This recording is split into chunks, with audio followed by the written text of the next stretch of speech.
Indians जो हैं ज़्यादातर जॉब्स भी करते हैं, बट उसके साथ साथ उनका स्टार्टअप माइंड भी है।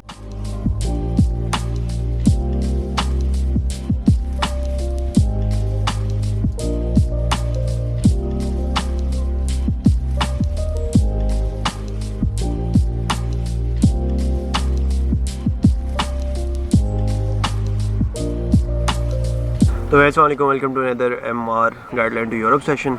आज का टॉपिक शायद आपको लगे कि मुनीब भाई पता नहीं क्या बातें कर रहे हैं। जो हम टॉपिक पे डिस्कस करने लगे हैं वो ये है कि हम क्या क्या चीज़ें हैं जो हम अपने नेबर्ड कंट्री यानी इंडिया से सीख सकते हैं। और मैं ये पाकिस्तान या जो इंडिया में रह रहे हैं उनकी बात नहीं कर रहा, या फिर जो पाकिस्तानी में रह रहे हैं मैं उनकी बात नहीं कर रहा। जो स्पेसिफ़िक टू द कंट्री जहाँ पे अभी हम हैं, जर्मनी में, मैं उससे रेलिवेंट बात कर रहा हूँ कि यहाँ पे जो इंडियन लोग हैं उनमें मुझे क्या अच्छी बातें लगी और क्या चीज़ मुझे ऐसी लगी कि हम उनसे सीख सकते हैं। क्योंकि माने या ना माने, इंडिया की इकोनॉमी भी ग्रो कर रही है। इंडिया का IT सेक्टर काफ़ी अर्से से बूम पे और वो दिन ब दिन और ही ग्रो कर रहा है। इंडस्ट्री में काफ़ी ज़्यादा इंडियंस हैं, इंडस्ट्री में भी काफ़ी ज़्यादा इंडियंस आपको देखने को मिलेंगे।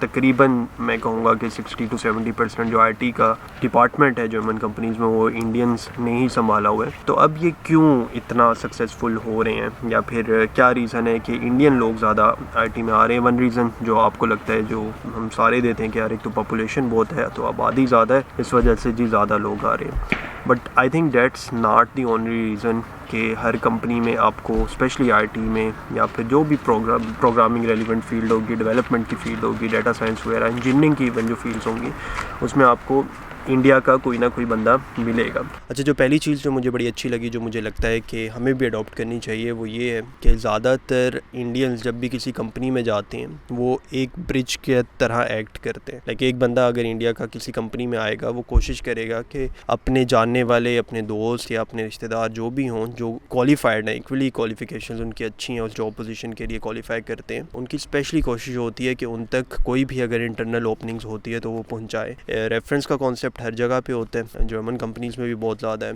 और रेफरेंस से जो लोग यहाँ पे काम कर रहे हैं उन्हें आइडिया होगा कि कितनी जल्दी को जॉब इंटरव्यू के लिए वो लोग बुलाते हैं। तो रेफरेंस एक बहुत अच्छा तरीका है जॉब को सिक्योर करने का, चाहे वो एक स्टूडेंट की पोजीशन हो, इंटर्नशिप की पोजीशन हो, IT की हो, जिसकी भी हो। एक बड़ा सिक्योर वे है को इंटर्नशिप दिलाने का एज अ रेफरेंस के थ्रू। ये चीज़ मैंने ज़्यादा नोटिस की इंडियंस में एज़ कम्पेयर टू पाकिस्तानी, कि वो ज़्यादा सपोर्टिव होते हैं टूवर्ड जो भी उनके अपने, जिस तरह मैंने कहा, दोस्त हैं, रिश्तेदार हैं, जो भी हैं।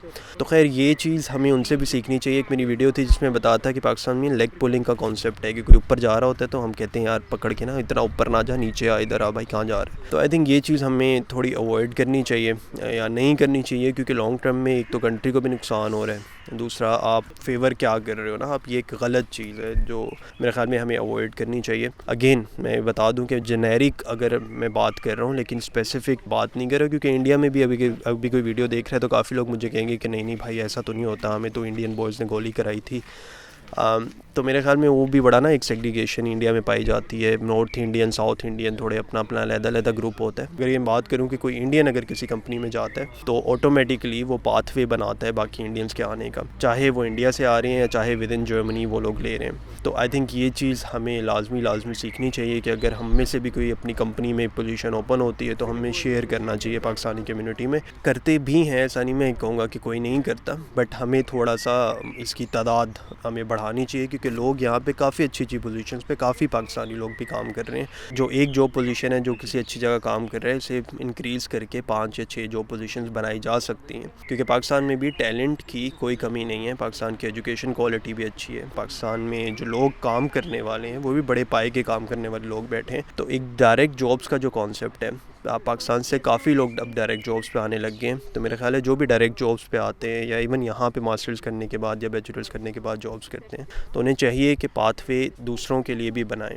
चाहे वो लोग मुझसे कांटेक्ट करें, मुझे बता दें कि नहीं भाई हमने आपके साथ पॉडकास्ट करना है, हम शेयर करना चाह रहे हैं अपना एक्सपीरियंस के, हम किस किस एक्सपीरियंस के थ्रू हमें ये जॉब लगी है हमारी। तो मेरे ख्याल एक वाइडर ऑडियंस पे वो बात चली जाती है। अगेन एक प्लेटफॉर्म होना बड़ा ज़रूरी है के पास, चाहे फेसबुक की सूरत में हो, चाहे यूट्यूब की सूरत में हो, चाहे लिंक्डइन की सूरत में हो, बट एक प्लेटफॉर्म पे जब आप बात करते हो तो ज़्यादा लोगों पे उसकी रीच आउट होती है। जब रीच आउट ज़्यादा होगी तो ऑब्वियसली आपको ज़्यादा वैरायटी के और ज़्यादा अच्छे लोग वहाँ से मिल सकते हैं। एक और चीज़ जो मैंने बड़ी अच्छी नोटिस की, इंडियंस जो हैं ज़्यादातर जॉब्स भी करते हैं बट उसके साथ साथ उनका स्टार्टअप माइंड भी है। बहुत कम पाकिस्तानी मैंने यहाँ पे देखे हैं कि जो ना कन्वेंशनल पाथ को छोड़ के एक थोड़ा डिफरेंट पाथ लें। कन्वेंशनल पाथ से मेरा मतलब यही है कि आएंगे, अपनी डिग्री करेंगे, जॉब करेंगे, फैमिली करेंगे, बच्चे करेंगे, चलो जी लाइफ सेटल है, आराम से गुजारते रहते हैं। बट जो इंडिया के केस में मैंने देखा है, काफ़ी इंडियंस पढ़ाई भी करते हैं लेकिन साथ साथ उन्होंने प्लान्स किए होते हैं कि यार मैं ना पढ़ाई ख़त्म करने के बाद जॉब करूँगा, बट जब जैसे ही स्टेबल होता हूँ मैं छोड़ के मैं स्टार्टअप पे काम करूँगा। वो स्टार्टअप ऐसा नहीं होता कि 2 दिन में वो काम कर रहे होते हैं, वो डिग्री के साथ ही उस स्टार्टअप को लेके चल रहे होते हैं। मैं काफ़ी इंडियन से मिला हूँ जो यहाँ पे कहते थे कि जी हम इंडिया में ये चीज़ कर रहे थे और अब यहाँ आके भी हमने डिग्री के साथ साथ वो परस्यू की और अब वो फुल टाइम जॉब उन्होंने की, PR पकड़ी। जैसे उन्हें PR मिला उन्होंने कहा चलो जी अब अपना बिज़नेस करने का टाइम आया है, वो अपने स्टार्टअप पे कर रहे हैं और बड़े अच्छे अच्छे स्टार्टअप निकाले हैं उन्होंने। निकाले ऑनलाइन बैंकिंग का, एकोमोडेशन ढूंढने का, जॉब्स ढूंढने का। मेरा जो एक दोस्त है निकलेश, वो भी इंडिया से ही है, उसने भी बड़ा अच्छा एक स्टार्टअप लाइक होटलिंग की उसने डिग्री की हुई है, बट अगेन एक यूट्यूब का कॉन्सेप्ट वो लेके आया। I think one of the very first Indian vlogger था जो कि जिसने एजुकेशन का ये कॉन्सेप्ट निकाला। तो ये सारे एंटरप्रेन्योर्स ही हैं। अगर मेरी बात की जाए, खैर मैं तो जॉब भी कर रहा हूँ, कोशिश भी कर रहा हूँ, लेकिन ये भी एक एंटरप्रेन्योर की कैटेगरी में आता है कि आप यूट्यूब है, आपके पास बिज़नेस प्लेटफॉर्म है, आप इससे भी बिज़नेस रन कर सकते हो। तो आई थिंक ये चीज़ आपको थोड़ा स्टार्टअप माइंड ना अपने अंदर लाना चाहिए। और ऐसा नहीं है कि पाकिस्तानी नहीं करे, अगेन मैं वही कहूँगा कि कर रहे हैं बट बड़ी छोटी तादाद में कर रहे हैं। जो भी हम स्टार्टअप अच्छा देखें उस पर हम सोचें और अपनी तरफ से आइडियाज़ लाने की कोशिश करें। तो आई थिंक ये एक काम भी है जो हम सीख सकते हैं इंडिया से, जो अभी इंडिया फ़िलहाल हमसे बेहतर कर रहा है। और India with in India country के अंदर भी बहुत अच्छे अच्छे स्टार्टअप्स खुले हुए हैं। ये स्टार्टअप कल्चर अब जर्मनी में भी फैल रहा है। अब आप लोग ये ना कहना कि भाई बड़ा तुझे इंडिया पसंद आ गया, चल जा भाई इंडिया चला जा, तो खैर वो कोई चक्कर नहीं है। ऑब्वियसली मैं पाकिस्तान हूँ, पाकिस्तान से प्यार है, बट जो चीज़ें अच्छी कर रहा है वो मुल्क, या जो चीज़ें मुझे लगता है कि यार वहाँ के लोग सही कर रहे हैं और करके एक तरक्की कर रहे हैं, तो हमें लाजमी उन चीज़ों की तरफ भी नोटिस करना चाहिए। अगर कोई मुझे इंडिया भी सुन रहा है तो I do respect them, like मेरा काफ़ी यहाँ पे अच्छे इंडियन दोस्त हैं। ज़्यादा ही जो इंडिया पाकिस्तान वाला चक्कर है ना, ज़्यादातर पाकिस्तान में हो या इंडिया में जो लोग हैं वहीं पे रहते हैं, वो भी ज़्यादा पॉलिटिकली रहता है। बट जब यहाँ पे आके आप लोगों से मिलते हो तो बिल्कुल अपने जैसे लोग लगते हैं, फ्रेंडली लगते हैं। तो आई डोंट थिंक कि हमें ना उन चीज़ों में इतना पढ़ना चाहिए, स्पेशली जब आप यहाँ पे आ जाते हो। यहाँ पे आने का मकसद यही होता है कि आप थोड़ा ओपन माइंड के साथ रहो, थोड़ा इंटेलेक्चुअल थिंकिंग लाओ या थोड़ा डाइवर्सिटी को एक्सेप्ट करो। फाइनल पॉइंट जो मुझे लगता है कि हम इंडिया से सीख सकते हैं वो ये कि जो प्रोजेक्ट आउटसोर्सिंग का कॉन्सेप्ट है वो बड़ा अच्छा चल रहा है इंडिया वाली साइड पे। मतलब जिस तरह मैंने कहा था कि एक बंदा यहाँ पे जॉब कर रहा है, तो अब उसने अपना कोई स्टार्टअप खोला साइड पे। अब उसने क्या किया कि प्रोजेक्ट जर्मन कंपनी से पकड़े अपने स्टार्टअप में और उसे आउटसोर्स कर दिया बैक देयर इन इंडिया।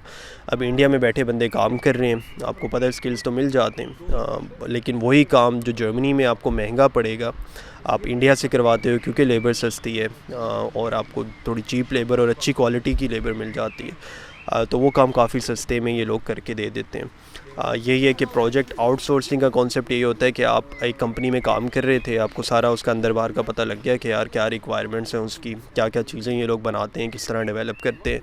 अब आप एज अ सेपरेट आइडेंटिटी काम करने लग गए उनके साथ। आप कहते हो यार ठीक है मैं आपके साथ काम भी पार्ट टाइम में करूँगा लेकिन मैं बिज़नेस भी रन करना चाह रहा हूँ, आप मुझे प्रोजेक्ट दें और मैं आपको ये बना के दूँगा। ठीक है, वो अपनी कंपनी रजिस्टर करा लेते हैं और प्रोजेक्ट आउटसोर्सिंग करते हैं।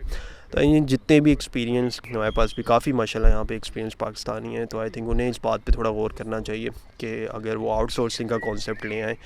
इससे ये होगा कि मुल्क की इकॉनमी में एक तो अच्छा अफेक्ट पड़ेगा। लोग स्पेशली जब आप जॉब्स क्रिएट करते हो तो उससे उस मुल्क की इकॉनमी बड़ी अच्छी बूस्टअप करने के चांसेस होते हैं। एक बंदा भी यहाँ पे अगर वहाँ पे बैठे 10-15 लोगों की जॉब्स क्रिएट करता है तो इट्स स्टिल बेटर दैन जहाँ पे आपने कोई जॉब अपॉर्चुनिटीज़ नहीं क्रिएट की। तो आई थिंक ये प्रोजेक्ट आउटसोर्सिंग वाली चीज़ है जो काफ़ी इंडियंस कर रहे हैं, पाकिस्तानी भी कर रहे हैं अगेन, लेकिन बड़ा जो रेशो है वो कम है। तो आई थिंक यही जो कुछ चीज़ें हैं जो मुझे लगता है हम सीख सकते हैं। और भी चीज़ें हुई तो मैं शेयर करता रहूँगा। थोड़ा ओपन माइंड रह के ये वीडियो सुनिएगा और समझिएगा कि मैं क्या कहना चाह रहा हूँ। और होपफुली मेरी ऑडियंस बड़ी अच्छी है यार, समझती भी है चीज़ें। तो आई होप ये वाली वीडियो भी आप समझेंगे और शो सम लव। फिर इंशाल्लाह आपको अगले पॉडकास्ट में मिलते हैं और बताइएगा कि किन टॉपिक्स पे आप मुझे बातें हुए देखना चाह रहे हो। See you in the next podcast. अल्लाह हाफ़िज़।